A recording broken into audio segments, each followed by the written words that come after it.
बिस्मिल्लाहिर्रहमानिर्रहीम, अस्सलाम वालेकुम, वेलकम टू माय चैनल दावत इस्लाम। मैं हूँ आपका दोस्त शफकत अली ऑफिशियल।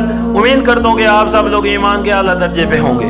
सूरह अल-अराफ के आयत नंबर 206 का तर्जुमा, जो फरिश्ते तुम्हारे रब के हुजूर तकर्रुब का मकाम रखते हैं, वो कभी अपनी बढ़ाई के घमंड में आकर उसकी इबादत से मुंह नहीं मोड़ते और उसकी तस्बीह करते हैं और उसके आगे झुके रहते हैं। सूरह अल-अराफ आयत नंबर 155। इसका मतलब ये है कि बढ़ाई का घमंड और बंदगी से मुंह मोड़ना शयातीन का काम है और उसका नतीजा बस्ती व तनज़्ज़ुल है। बाखिलाफ उसके खुदा के आगे झुकना और बंदगी में साबित कदम रहना मखलूती फ़ैल है और उसका नतीजा तरक्की व बुलंदी और खुदा से तकर्रुब है।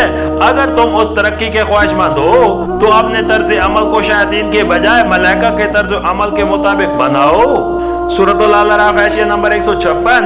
तस्बीह करते हैं यानी वो अल्लाह ताला का बेऐब और बेनुक्स और बेखता होना, हर किस्म की कमजोरियों से उसका मुअज़्ज़ा होना और उसका ला शरीक और बेमसल और बेहिम्मता होना दिल से मानते हैं और उसका इकरार व इतराफ करते हैं और दाइमन उसके इज़हार व ऐलान में मशगूल रहते हैं। सूरह अल-अराफ आयत नंबर 157। इस मकाम पर हुक्म ये है कि जो शख्स इस आयत को पढ़े या सुने वो सजदा करे ताकि उसका हाल मलाइका मुकर्रबीन के हाल से मुताबिक हो जाए और सारी कायनात का इंतजाम चलाने वाले कारकुन जिस खुदा के आगे झुके हुए हैं उसी के आगे वो भी उन सब के साथ झुक जाएं और अपने अमल से फौरन ये साबित कर दें कि वो ना तो किसी घमंड में मुब्तला है और ना खुदा की बंदगी से मुंह मोड़ने वाला है। कुरान मजीद में ऐसे 14 मकामात हैं जहाँ आयात सजदा आई है। इन आयात पर सजदा का मशरू होना तो मुत्तफक अलैह है, मगर उसके वजूद में इख्तिलाफ है। इमाम अबू हनीफा रज़ियल्लाहु अन्हु सजदा तिलावत को वाजिब कहते हैं और दूसरे उलमा ने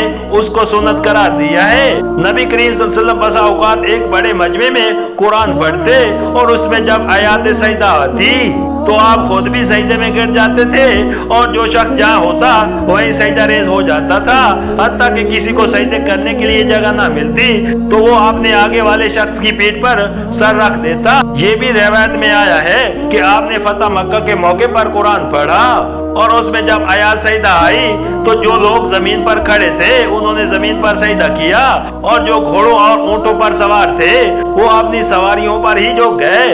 कभी आपने दौरान खुतबा में आयात सजदा पढ़ी है तो मिंबर से उतर कर सजदा किया है और फिर ऊपर जाकर खुतबा शुरू कर दिया है। इस सजदे के लिए जमहूर इन्हीं शराइत के कायल हैं जो नमाज की शर्तें हैं, यानी बावुज़ू होना, किबला रुख होना और नमाज की तरह सजदे में जमीन पर सर रखना। लेकिन जितनी हदीस सजूद तिलावत के बाब में हमको मिली हैं उनमें कहीं इन शर्तों के लिए कोई दलील मौजूद नहीं है। इनसे तो यही मालूम होता है कि आयात सजदा सुनकर जो शख्स जहाँ जिस हाल में हो झुक जाए, ख्वाह बावुज़ू हो या ना हो, ख्वाह इस्तकबाल किबला मुमकिन हो या ना हो, ख्वाह जमीन पर सर रखने का मौका हो या ना हो। सल्फ में भी हमको ऐसी शख्सियतें मिली हैं जिनका अमल उस तरीके पर था।